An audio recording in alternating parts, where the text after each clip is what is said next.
Before you fight in the spirit, put on the Coming to you again, G.P.H. whole Ministries. armor of God, I want to let you armor of know, God. unless you have the full armor of God on, that's the only way we're gonna have to fight in this world. Because we don't fight against flesh and blood. We fight against principalities, weakness, and high places. What is the full armor of God? How can I put on the whole armor of God?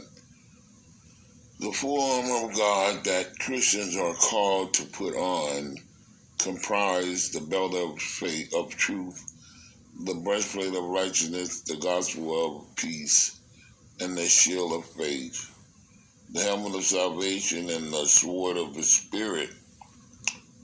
The armor of God is a metaphor in the Bible, Ephesians 6:10 through 18, that reminds Christians about the reality of spiritual battle and describe the protection available to them.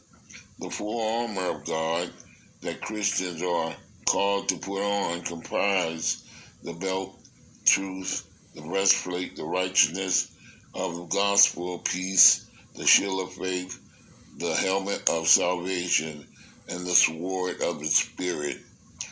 The armor of God structure. Follow me. Be strong in the Lord and in his mighty power.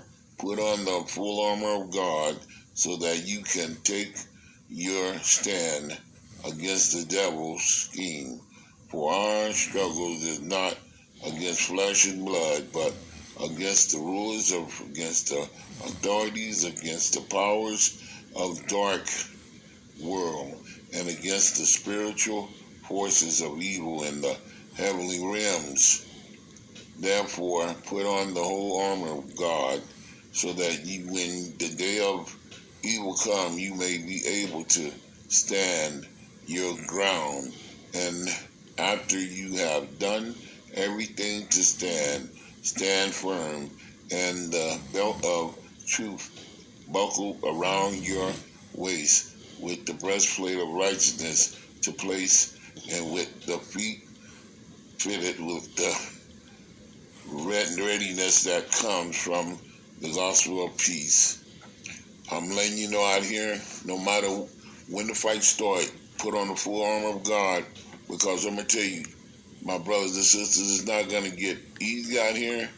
The struggle is on. The fight is on. The birth pains are here. We got to stand on the word of God and fight in the spirit, always praying without ceasing, because the enemy is like a roaring lion. And don't let no man deceive you out here. We at G.P.H Ministries love